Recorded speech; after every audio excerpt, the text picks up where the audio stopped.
Keith Grinke here from Top MMA News with Mark Machine Hominick, one of the best fighters in Canada, from the UFC. Mark, you're one of the undefeated fighters in the UFC. You fought 2-0 in the UFC. Not many people know that. I think you and Claude Patrick are the only other fighter that's undefeated there. What's it going to be like going back to the UFC now? Well, I think for me, it's just I got to go back there and remind people why I'm undefeated there. I got to go in there and it's got to be a statement fight because for one thing, I'm next in line for a WC title back when the WC was still a goal. So going into the UFC, right? I'm there. I'm now a UFC contender, and I have to go out there and prove why I am. Yeah, and you were there as a lightweight before, and lightweight such as yourself, moved down to featherweight. You got in WC as a featherweight.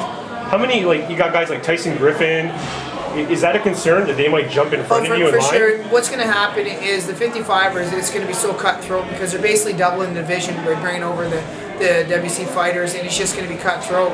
The guys know it, they can't lose two, sometimes even one fight, and they're gone. So it's just going to be, they're going to have to really decide where they feel their best weight is. And I see a guy like Tyson Griffin. If Frank Yeager loses, you'll see him drop down. Maybe even a guy like Clay Guida. But the guys are going to have to make a decision, and it's just going to make it that much more competitive for the 45ers and the 55ers for sure. Yeah. So you had a great 2010. You won 3 times in WEC. Your last fight against Leonard Garcia, and another exciting fight. Garcia's a guy known windmilling, looking good for the judges, but not necessarily winning the fights, but winning the judges' decisions. You took him to a decision in a fight I think everybody thought you won easily.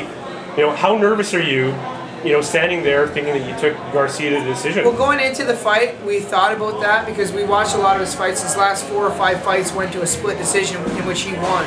So, there's something that he does that the judges like. And going into the fight, I was thinking about that. But as soon as the fight was over, I thought I clearly won it. And when they said it's a split decision, my jaw dropped. Because, I clearly won 2 rounds easily. So there's something he does that the judges like. I don't know if it's the fans behind him, whatever it is. You do have to bring that into consideration because aggression is one of the rules the rules on the judges' cards. So and he definitely brings that. I think effective aggression is more than just being reckless in aggression. Do you ever consider changing a style? Stop throwing the jab and throw some big windmills? The thing is, fighting him, that's the way you beat him, is stick to meat and potatoes. Jab, cross. Make it basic, make him walk into straight punches, because he's going to throw those windmill punches, and when you get into the exchange like that, that's the kind of fight he wants. If you look at his last fight against Korean Zombie, that's why he won that fight, is because he made it a dogfight, and fighting a dogfight is what he wants every single time, and that's where he brings you. So you're going to fight at the UFC Fight for the Troops on January 22nd. You're going to be fighting George Roop, another up-and-coming featherweight. Talk about this fight. Well, it's unfortunate for me because I have to fight a teammate, but we talked through email. We're both putting that on the side burner, and we have to look at what's important, and what's important to me and what's important to him is getting a title shot. So you're going to put my sister in there. I'm going to have to take her out. That's just the mentality I'm kind of going in there with now. Is that whoever they put in front of me, I have to put that aside and to go and get the W, and by any means necessary. Yeah. So how will you handle training camp? Do you usually go down to South? Or? I always go to Vegas, and I've been with Sean for 12 years, so I got seniority in that aspect, and George knows that, so he's going to train with his camp in I believe he's in Arizona. So he trained his last fight in Arizona, so it's not going to be too much. Sean just corner for him, where Sean has been training for his last 3 or 4. But it is what it is. It's part of the game, and people have had to do it before. I know I trained with 2 guys that had to fight, Evan Dunham and Tyson Griffin. They just basically picked camps where they were going to train and dealt with it. That's the way we're handling it. And to take it to a different tack here, we're at Adrenaline Training Center, your gym here in London, Ontario. The place is packed. The facility looks great. I mean, you got yourself, Sam Stout, Chris Hordeski, who everybody knows about. You got guys like Jesse Gross, a great up-and-comer, Chris Clements, the ringside champion now.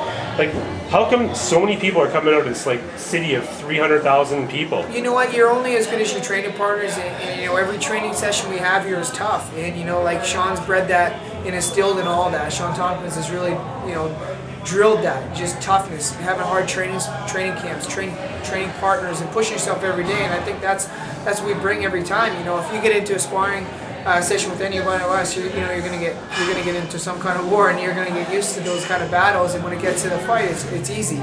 You know, you gotta push yourself. We brought in the right people. We have Rowan Cunningham, a BJJ brown belt of 12 years running our jiu-jitsu program. We got Clint Kingsbury running a wrestling program.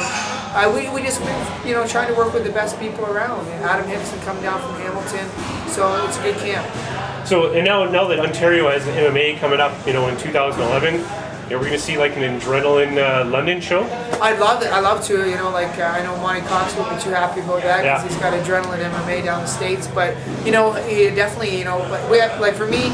Even with the gym, is I have to kind of focus on what's my goals. My goal is to be a world champion. It's not to run a gym. Yeah. Down the road, sure, that's what I want to be doing. But right now, I'm just trying to, help maybe give a few of my buddies a great place to train and a place to work, and we can run this and make it smooth. But hopefully, down the road, we can make it into something special. But right now, it's just for the fighters and building that up. Sure, and all of Canada wants to see you as a world champion. We got you as our #1 featherweight in Canada. Going back to the title though, Jose Aldo now with an injury. Do you think a win against Roop is going to be enough to be the #1 contender? Well, I was the #1 contender. I got offered the fight against Jose Aldo, the first fight in the UFC. I think part of it was, I was next in line. I had four wins in a row, 3 stoppages. And I was right there. They offered me the January 1st fight against Aldo, but I had my thumb injury. I just got my cast off. I just started training, and now I'm 8 weeks out for my Roop fight. So it only gave me 3 weeks to train for Aldo. So I believe I would be next in line, but now with all those injuries, I don't know if I can take the shot that they publicly made to Grisby. So I gotta take one fight at a time, but I know I'm right there. Well, I'd like to thank you for your time. Much appreciated, and best of luck against George Roop on the 22nd. I appreciate it very much.